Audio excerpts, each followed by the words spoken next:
TV news కి స్వాగతం. British కాలం నాటి రైల్వే స్టేషన్లను అత్యాధునిక సాంకేతికతతో అభివృద్ధి పరిచేందుకు కేంద్ర ప్రభుత్వం కార్యాచరణ మొదలుపెట్టిందని మల్కాజ్గిరి ఎంపీ ఈటల రాజేందర్ అన్నారు. గురువారం మేడ్చల్ రైల్వే స్టేషన్లో జరుగుతున్న ఆర్యూబీ పనులను పరిశీలించి రైల్వే అధికారులతో సమీక్షా సమావేశం నిర్వహించారు.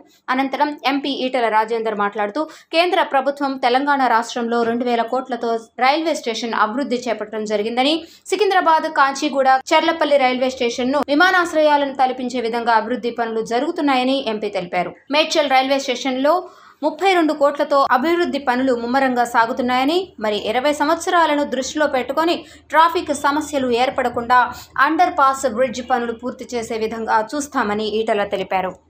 సికింద్రాబాద్, మేడ్చల్ లాంటి స్టేషన్లు ఎప్పుడో బ్రిటిష్ కాలంలో ఉన్నటువంటి ఫెసిలిటీస్ కొనసాగుతూ వచ్చినాయి.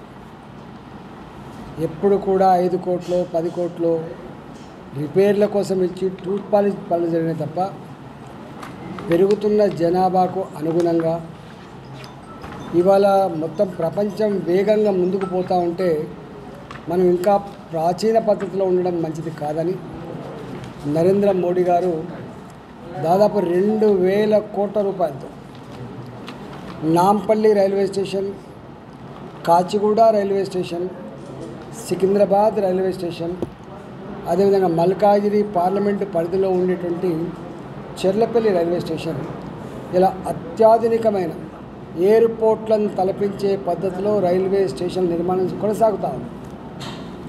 ఇవాళ ఈ మేడ్చల్లో కూడా 32 కోట్ల రూపాయలతో అధునాతనమైనటువంటి రైల్వే స్టేషన్ నిర్మాణం జరుగుతూ ఉంది. గౌడెల్లి, గుళ్ళపోచంపల్లి, బొల్లారం, అల్వాల్, ఇవాళ అమ్మగూడ ఇలాంటి ఈ ప్రాంతాలలో కూడా ఇలా రైల్వే స్టేషన్లు మోడర్నైజేషన్ కావచ్చు. అదేవిధంగా ఎంఎంటీఎస్ రైళ్ళు వచ్చిన తర్వాత అక్కడక్కడ ప్రజలు మాకు రైల్వే స్టేషన్లు కావాలి, మేము 4 కిలోమీటర్లు 5 కిలోమీటర్లు పోయేటువంటి ఆస్కారం ఉండదు కాబట్టి సిటీలలో పెద్ద నగరాలలో ఇవాళ మెట్రో రైళ్లకు ½ కిలోమీటర్కి కిలోమీటర్కి ఎట్లయితే ఫెసిలిటీ ఇచ్చిండ్రో ఎంఎంటీస్ కూడా అట్లాంటి ఫెసిలిటీ ఇవ్వాలనేటువంటి సంకల్పంలో భాగంగా ఇవాళ నేను రైల్వే మంత్రి గారిని కలిసినాం.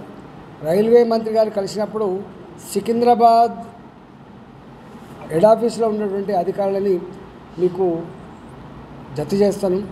మీరు మొత్తం మీ ప్రాంతం అంతా కూడా కలిగి తిరగండి.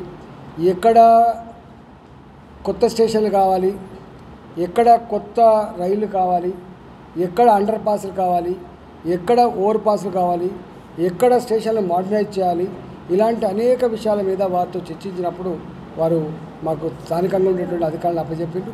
ఈరోజు మేము ఈ పార్లమెంటు పరిధిలో ఉన్నటువంటి అన్ని రైల్వే స్టేషన్లు, ఈ పార్లమెంటు పరిధిలో ప్రజలు అనేక సంవత్సరాలుగా ఏ కష్టాలు అయితే పడుతున్నారో, ఏ దరఖాస్తులు ఇస్తున్నారో అవన్నీ కూడా అడ్రస్ చేసే ప్రయత్నం చేస్తాం.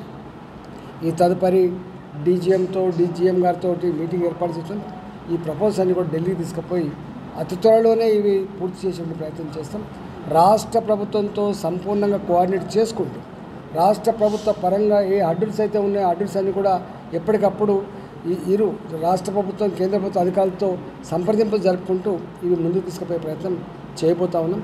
తప్పకుండా ఇవాళ అనేక సంవత్సరాలు బొల్లారం గేట్ ఉన్నది, 2 గంటలు బంద్ అయిపోతుంది. వినాయక నగర్ గేట్ ఉన్నది, 2 గంటలు బంద్ అయిపోతుంది. అంటే చాలా ఇబ్బంది పడుతూ ఉన్నారు. మరి అమ్మగూడ దగ్గర ఒక రైల్వే గేటు బంద్ చేసుకొని అండర్ పాస్ వేసారు. అక్కడ విపరీతంగా ట్రాఫిక్ ఉన్నది, ఇబ్బంది పడుతూ ఉన్నారు. అదేవిధంగా చిన్న అండర్ పాస్ ఉన్నాయి, వాటిని పెద్దగా చేయాల్సిన అక్కడ ఉన్నది, వాటిని డబుల్ లేన్ చేయాల్సిన అక్కడ ఉన్నది.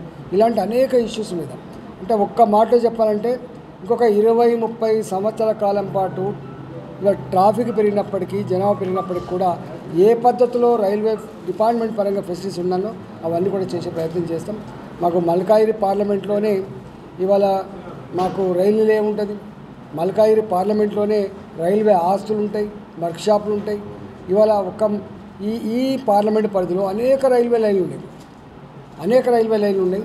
అన్నిటికంటే మిక్కిలి ఇవాళ టెర్మినల్ ఢిల్లీ హైదరాబాద్ టెర్మినల్ ఉందో అది చర్లపల్లిలో కట్టడం జరిగింది. కాబట్టి ఇవన్నిటి మీద కూలంకుషంగా ఏ ఒక్క అంశాన్ని కూడా వదిలిపెట్టకుండా ఇవన్నీ కూడా చేస్తాం.